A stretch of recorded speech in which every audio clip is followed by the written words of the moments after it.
Bonjour et bienvenue sur le site du podcast Histoire en série, créé et animé par Nicolas Charles et Johan Chanoir. Au programme, une analyse des séries d'hier, d'aujourd'hui et de demain par les spécialistes des questions mobilisées par nos shows préférés.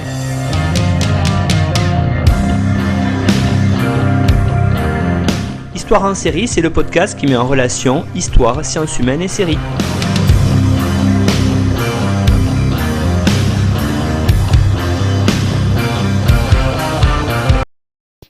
Histoire en série est l'association Les Têtes Imaginaires, éditrice de la revue Fantasy Art and Studies, représentée par Justine Breton, Florie Morin et Viviane Berg, diffuse la journée d'études Fantasy en série, Qui suis-je?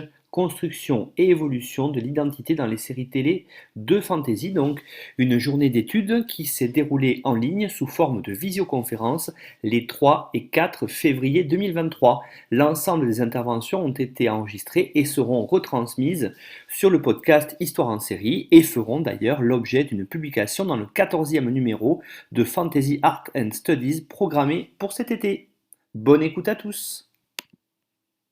Je vais tout de suite céder la parole à notre deuxième intervenante de la session, à savoir Clémence Huguet, qui est parmi nous, qui est titulaire d'un master en histoire mondes médiévaux à l'université de Paris-Sorbonne. Et elle a travaillé sous la direction d'ailleurs de Bruno Dumézil sur le mythe viking en Normandie du XIIe au XXe siècle, sacré écart temporel. Elle a rédigé 2 mémoires sur le sujet, découvrant par ce biais la notion de médiévalisme.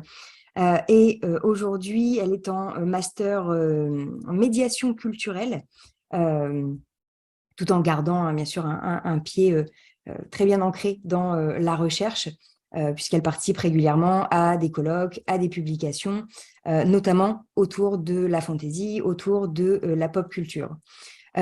C'est dans ce cadre qu'elle intervient aujourd'hui, toujours pour nous parler donc de ces questions d'identité et de magie féminine en fantasy, avec cette intervention qui est au croisement d'à peu près tous mes sujets de recherche. Donc, je suis ravie de l'entendre à ce sujet.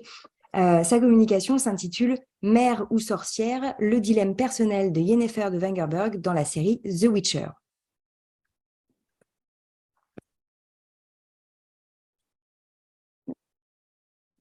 C'est bon. Merci. Merci Justine pour la présentation et merci pour l'invitation. Donc oui, comme le dit le titre, on va parler un petit peu de Yennefer de Wengerberg dans la série The Witcher. Mais avant de commencer, je vais recontextualiser un petit peu. Alors, l'univers du sorceleur est né sous la plume d'Andrzej Sapkowski, qui est un auteur de fantasy polonais. Il écrit cette saga de 1986 à 1999, d'abord sous la forme de nouvelles, puis sous celle de romans, et il y raconte les aventures de Geralt de Rive, donc le Witcher, le sorceleur, qui est un peu l'équivalent du chasseur de monstres, tout simplement, sur un territoire fictif nommé le Continent. Les livres de Sapkowski connaissent un succès important en Pologne, d'abord avec 2 adaptations cinématographiques polonaises au début des années 2000, puis surtout en 2007, lorsque le studio polonais CD Projekt Red sort The Witcher, un action RPG qui fait narrativement suite au dernier roman de la saga de Sapkowski, intitulé La Dame du Lac. Les joueurs et les joueuses sont plongés dans un univers de dark fantasy développé par le studio à qui Sapkowski a donné les droits. À sa sortie, The Witcher est un succès, ce qui permet au studio de préparer la suite. En 2011 sort The Witcher 2 Assassins of Kings et en 2015 The Witcher 3 Wild Hunt. Le dernier opus connaît un succès colossal dans le milieu vidéoludique et permet à la licence de s'implanter de manière plus inédite dans le marché occidental. Ce succès va également remettre les livres de Sapkowski sur le devant de cette même scène occidentale, si bien qu'en décembre 2019 est diffusée la première saison de la série télévisée The Witcher, produite par Netflix et Platige Image, un studio d'animation polonais. Lauren Schmidt-Isrich, l'autrice-productrice de la série, propose dans ses 2 premières saisons une adaptation des recueils de nouvelles et des romans de Sapkowski. Donc, la série The Witcher développe entre autres un arc narratif où la magie a une place prédominante, arc majoritairement porté par le personnage de Yennefer, qui est interprété par l'actrice Anya Chalotra. Elle est l'un des 3 personnages principaux de la série, avec Geralt, son amant, et Ciri, princesse en exil, adoptée par le sorceleur. Yennefer, c'est un personnage qu'on va suivre depuis ses débuts. Avant son entrée à l'Académie de magie, on observe son ascension, sa chute et ses questionnements personnels. Puisque, en effet, Yennefer est une femme qui a sacrifié sa capacité à enfanter pour acquérir le statut de mage, la beauté, la richesse, voilà.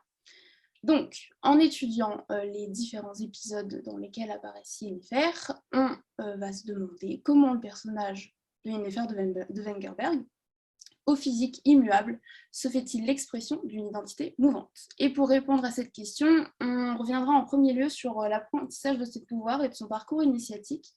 Ensuite, on s'attardera particulièrement sur la représentation du personnage, aux marges de la société et du récit. Et enfin, on analysera l'évolution de ses attentes au regard des événements constitutifs de son histoire. D'abord, Yennefer s'inscrit dans la lignée de nombreux personnages de fantasy, on l'a vu, qui vont suivre un parcours de formation. Dans le dictionnaire de la fantasy d'Anne Besson, l'entrée sur l'apprentissage rappelle que ce schéma narratif reprend la forme des romans initiatiques, avec un personnage qui traverse une série d'épreuves qui le font évoluer et ou vieillir. Ainsi, l'évolution de Yennefer passe par l'enseignement et l'expérimentation de cet enseignement, son identité se forgeant en fonction de ses expériences et lui permettant d'appréhender les suivantes. L'apprentissage de la magie et du rôle que doivent tenir les mages dans la société de The Witcher tiennent une place particulière dans la formation de cette identité. Dans le 2e épisode de la saison 1, Yennefer manifeste des capacités magiques repérées par la rectrice de l'une des 2 académies du continent, l'académie d'Aretuza, réservée aux femmes. C'est entre ces murs que Yennefer suit une formation quasi scolaire, sous la forme de cours enseignés par une professeure, incarnée par la rectrice. Forcément inspirée des écoles de magie, auxquelles on rattache souvent l'exemple de Poudlard, l'Aretuza de Netflix emprunte également à l'esthétique de la Dark Academia, une esthétique qui est assez récente et qui est surtout développée dans les pays anglophones, qui va mélanger inspiration classique et gothique. Et c'est particulièrement visible dans l'architecture de l'académie et également dans l'épisode qui représente le bal, 3e épisode de la saison 1, qui ne fait pas sans rappeler le schéma connu du bal de fin d'année qu'on a vu encore récemment dans la série Wednesday. L'apprentissage de Yennefer à Aretuza est violent. Certaines de ses sœurs, donc comprendre camarades, élèves, sont blessées, voire tuées pendant la formation. Si les cours sont durs, Tissaia de Vries, la rectrice, l'est plus encore. Yennefer garde d'ailleurs un mauvais souvenir de son passage à l'académie. Elle y fait régulièrement référence, notamment dans l'épisode 7 de la saison 1, lorsqu'elle revient à Aretuza, donc plusieurs dizaines d'années après la fin de son entraînement. La mise en scène appuie encore plus sur cette notion avec un passage particulier où Yennefer erre dans les couloirs des dortoirs et se rapproche de son ancienne chambre. Les spectateurs et spectatrices vont entendre des sortes de flashbacks auditifs, véritables symboles d'introspection, puisque ce sont des paroles que Yennefer a prononcées ou entendues qui rappellent ce qu'elle a enduré entre ces murs, et ils font notamment référence à des éléments très intimes de sa vie, en particulier sa tentative de suicide quand elle est arrivée à l'académie. Mais cette aversion pour l'académie et les préceptes qui y sont enseignés n'apparaissent que plus tard dans la vie d'Yennefer et dans la série également, du coup, puisque donc, cette séquence, je le rappelle, n'apparaît qu'à l'épisode 7 sur les 8 épisodes que compose la saison 1.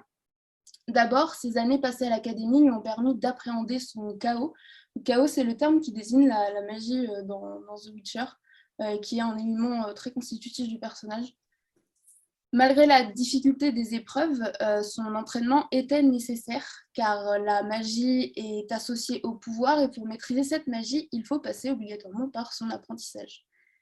Dans la diégèse, elle passe progressivement du statut d'élève à celui de mage. Alors, dans la série, pour des raisons scénaristiques, ce cheminement personnel, il est résumé en 2 épisodes seulement. Elle entre à Aretusa au début de l'épisode 2 et en sort à la fin de l'épisode 3.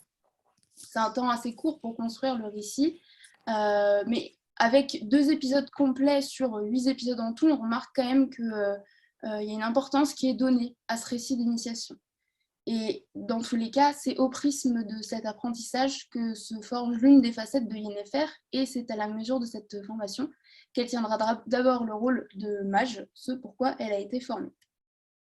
Ses premières années sont marquées par une volonté claire d'échapper à un passé rude, de se faire une place qu'elle n'a pas volontairement choisie.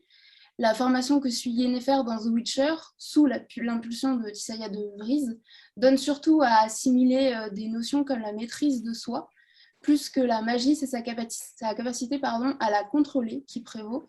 Le terme même de contrôle est souvent réinvesti par Tissaia, et par là, elle entend surtout contrôle des émotions, une chose qui est assez difficile pour Yennefer, qui se laisse facilement submerger par sa colère, son désespoir, sa tristesse. Mais Tissaia lui interdit de s'y laisser aller, sous peine que Yennefer, donc c'est les propos de Tissaia, deviennent un danger pour elle et pour les autres.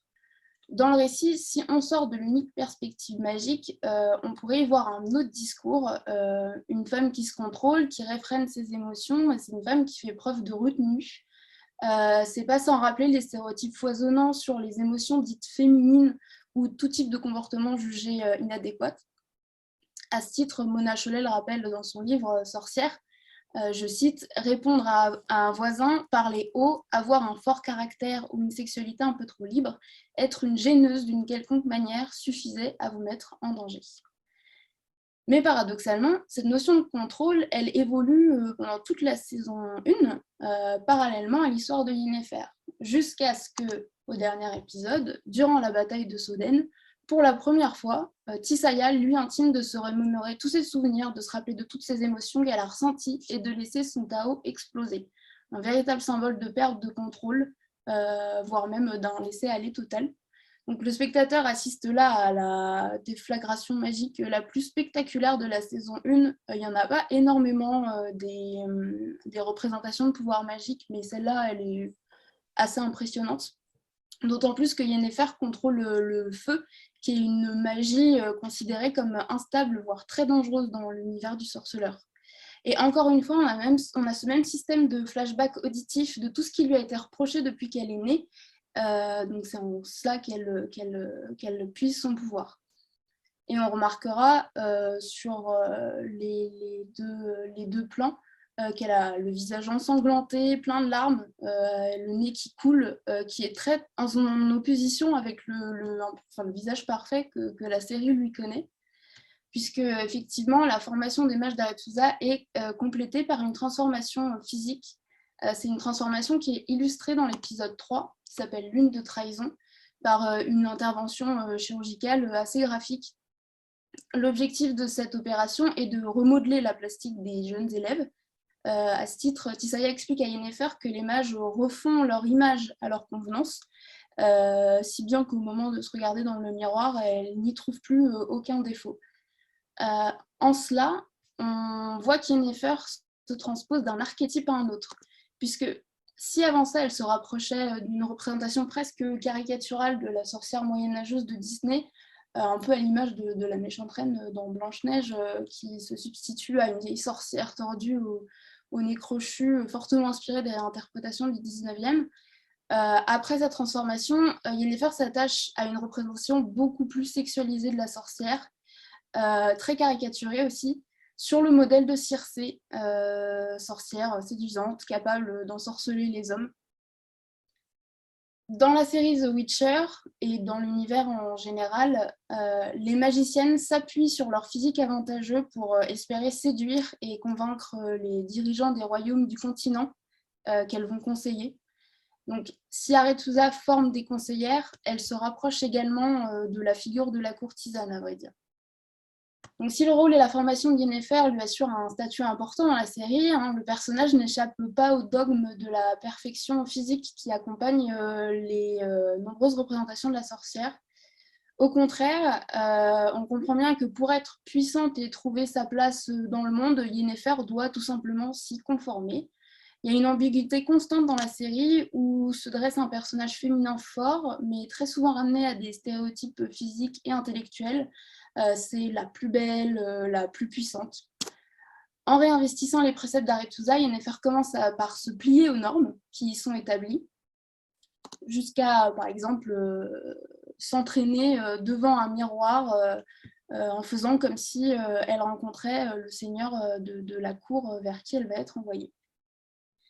Mais Yennefer est également un personnage qui apparaît comme une sorte de syncrétisme de différents motifs récurrents en fantasy. Donc la sorcière, la magicienne, c'est des motifs qui sont très élaborés, mais on compte également sur des éléments peut-être moins détaillés, mais tout aussi déterminants chez Yennefer. Dans son article The Witcher, une fantasy par tous les temps, Justine, tu avais relevé la construction narrative de l'épisode 3 de la saison 1, intitulé Lune de trahison, avec deux points de vue où s'entrecroisent donc celui de Geralt, qui est employé par le roi Foltest pour briser la malédiction de sa fille, qui se transforme en Strige, une créature monstrueuse, et donc Geralt doit lui rendre forme humaine. Et le point de vue d'Yennefer, qui subit donc son opération chirurgicale visant à l'embellir pour terminer sa formation et atteindre le rang de mage. Ce montage va alterner donc, la figure de la Strige, le monstre à qui il faut rendre forme humaine, et Yennefer, qui se définit d'elle-même comme une bossue difforme que personne ne pourrait être capable d'aimer. Et donc là, le lien entre Yennefer et la monstruosité, il semble assez limpide. Mais il faut noter aussi que dans l'épisode 2 de la saison 1, donc c'est l'épisode qui marque la première apparition de Yennefer à l'écran, elle est cachée dans une grange, elle va surprendre deux jeunes gens en train de s'embrasser, et lorsque ces derniers la remarquent, ils vont commencer à l'insulter. On entend particulièrement le garçon lui dire « you creep », donc un terme utilisé pour désigner quelqu'un de bizarre qui dérange. Il l'harcèle, arguant que de toute façon, personne n'embrasse jamais ça. Et j'insiste sur le ça démonstratif parce qu'il est employé volontairement, et à mes yeux, il ramène toujours Yennefer à sa monstruosité ou voire à son objectification. En outre, le personnage de Yennefer est toujours, en tout cas dans cet épisode, très largement rapproché au champ lexical de l'animal. On dit très clairement qu'elle sent le cochon, et elle finit par être complètement associée à cet animal, puisque effectivement, lorsque Tissaia arrive dans le village de Yennefer pour venir la chercher et l'emmener à Arethusa, la rectrice, qui va d'abord s'adresser au père de Yennefer, lui demande le prix d'un cochon. L'homme va lui répondre 10 marks. Et ensuite, le regard de Tissaia se pose sur Yennefer et enchaîne « Combien pour cette bête ?» S'ensuit une négociation. Le beau-père propose 6 marks, la rectrice rétorque 4. Et si cet échange induit que déjà Yennefer sera vendue à la rectrice de l'académie, on comprend aussi qu'elle vaut moins qu'un cochon. Et d'ailleurs, donc 4 mars, le prix auquel elle est vendue, ce sera aussi le nom donné à cet épisode.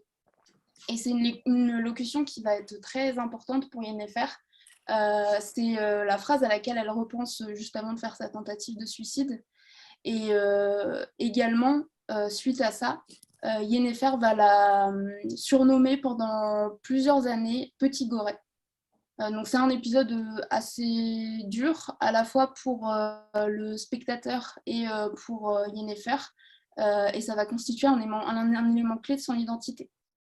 Donc, en ce sens, sa formation et son embellissement lui apparaissent à ce moment-là comme une forme de consécration et d'évolution. Pourtant, Yennefer comprend rapidement que l'apparence ne fait pas tout, même lorsqu'elle est considérée comme une mage puissante et séduisante, elle est moquée. Non plus sur son physique, certes, mais sur autre chose. Dans l'épisode 6, par exemple, Jaskier, qui est un barde et un compagnon de voyage de Geralt, va la comparer à un monstre. Donc, si cette fois la métaphore n'est pas à prendre sur le plan physique, elle est à considérer sur le plan psychologique. Puisque donc, Yennefer est catégorisée comme une sorcière, on l'a vu, avec tout ce que ça implique de connotations négatives. À ce titre, il est intéressant de noter que lorsque les personnages s'adressent à Yennefer, donc ces interlocuteurs ont tendance soit à employer le terme de mage s'ils la tiennent en estime, soit à employer le terme de sorcière lorsque ce n'est pas le cas. Anne Besson rappelle que même en fantaisie, je cite, la sorcière est indissociable de la vision négative qui lui a été faite dans le monde occidental judéo-chrétien. Et cette représentation est également très liée à l'image d'une sexualité débridée. Toujours dans l'épisode 6, Yennefer est accompagnée d'un jeune chevalier qui refuse de déshonorer son honneur, sa vertu, en refusant de l'accompagner dans sa tente. Et la phrase fait clairement sourire les personnages autour. Jasquier va même insister sur le fait que, a priori, Yennefer a perdu cette vertu depuis longtemps. En plus de ça, d'un point de vue scénaristique, l'idée que Yennefer va chercher à remédier à son infertilité, ce qui est indéniablement un sujet primordial de la série, particulièrement de la saison 1. Et ce qui est tout autant présent, c'est la façon dont les autres personnages réagissent à cette quête. Du moment où elle fuit à Erdin, donc la ville où elle a été envoyée en tant que conseillère, jusqu'au moment où, résignée, elle arrêtera ses recherches pour recouvrer sa possibilité d'enfanter. Tous les gens à qui elle se confiera vont se moquer d'elle. Ils vont la brider, tenter de la faire revenir à la raison. Elle va être toujours en opposition avec ses interlocuteurs et interlocutrices et elle finit irrémédiablement seule dans cette quête qu'elle entreprend par et pour elle seule. Les quelques fois où Yennefer va évoquer sa volonté de trouver un remède à son infertilité, elle est largement incomprise. Gérald, pas très délicat, se moque d'elle en lui posant et en enivant la question « Tu allais invoquer le chaos entre les tétés et les siestes ?» Voilà. Enfin, l'évolution du personnage de Yennefer est systématiquement marquée par l'introspection, alliée à la recherche d'un élément de résolution, donc résolution aux intrigues également, qu'il soit physique, donc le remède à son infertilité, ou métaphorique, la recouverte de ses pouvoirs dans la saison 2. En outre, chaque élément scénaristique qui constitue les différents objectifs de Yennefer dans la série correspond à une sorte de manque à combler. Par exemple, pendant son apprentissage, Yennefer confie que sa pire peur, c'est de ne jamais être aimée, de ne jamais être assez. Son accession au rang de mage ne comble pas du tout ses désirs. Yennefer avouera même que de tous les amants qu'elle a eus depuis son ascension, tous ont fini par la décevoir. Et si la série met au centre des attentes de Yennefer une vision assez hétéronormée quand même des relations amoureuses, elle va mettre aussi la quête de la maternité dans une perspective également assez genrée, mais toujours en parallèle de la quête du pouvoir.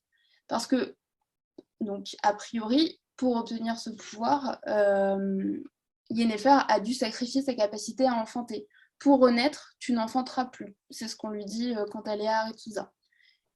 Du coup, pour posséder un grand pouvoir, la série The Witcher insiste sur le prix à payer, parfois un petit peu lourdement, honnêtement.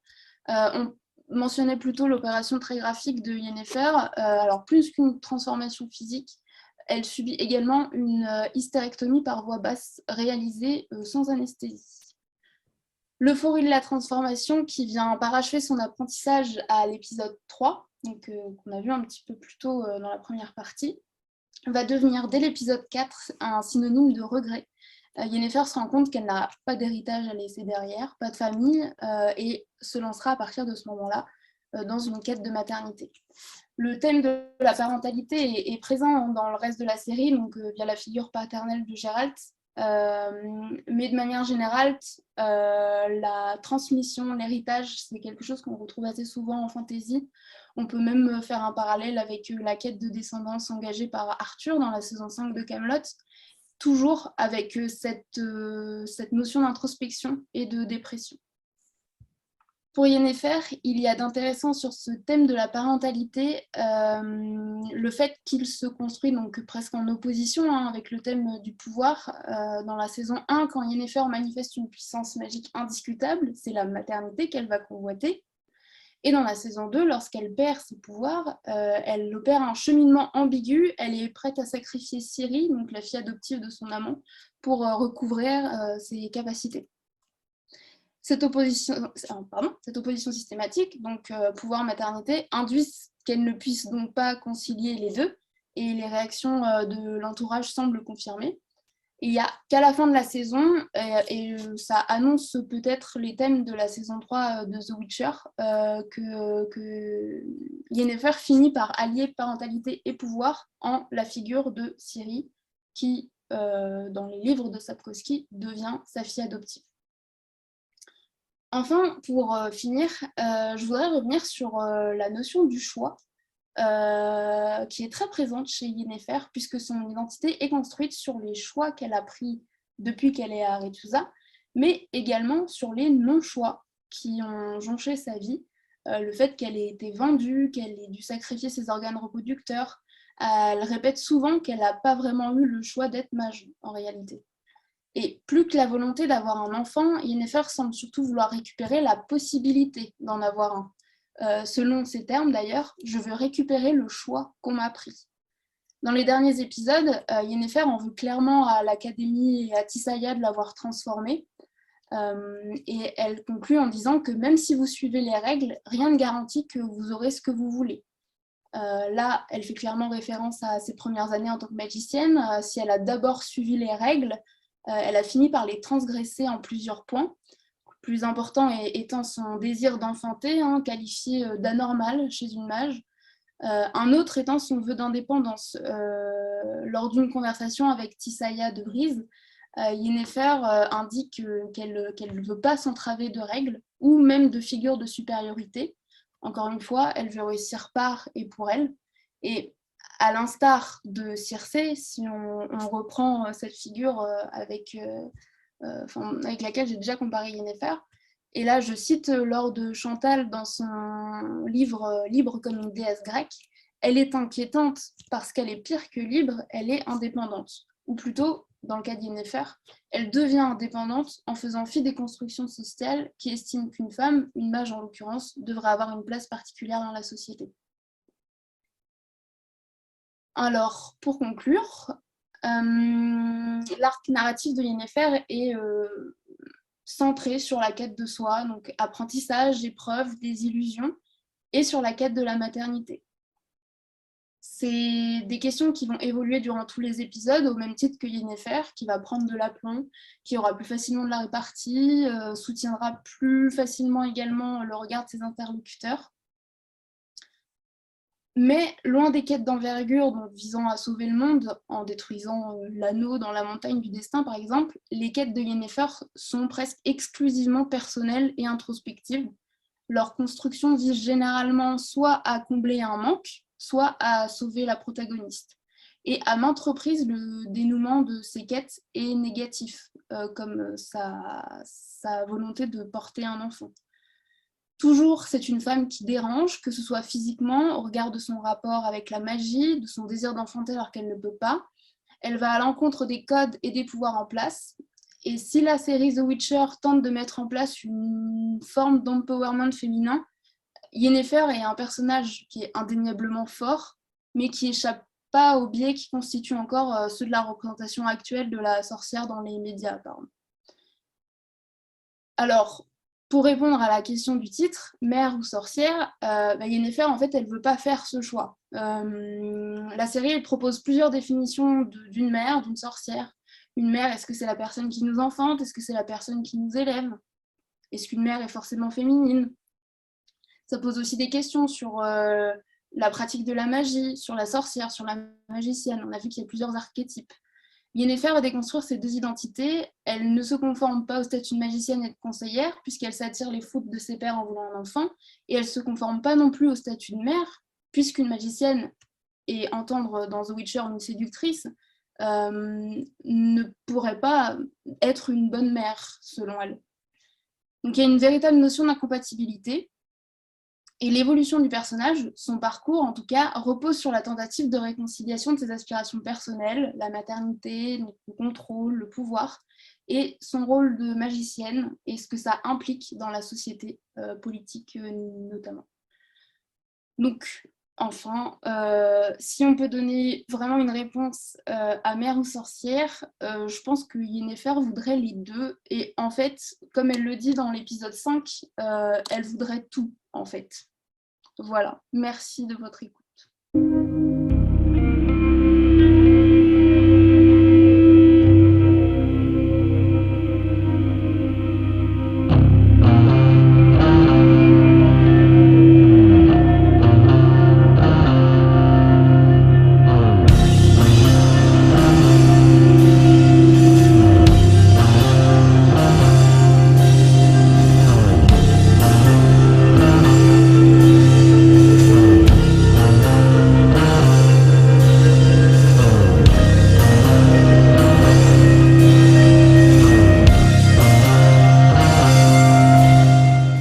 Retrouvez-nous sur Twitter @Histoire en série pour connaître le programme à venir ainsi que des conseils bibliographiques.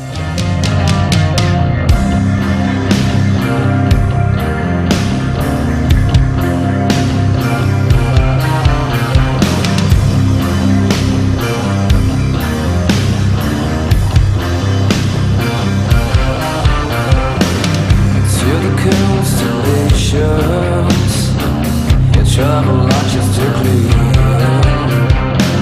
Such a beautiful planet populated by a strangely animals.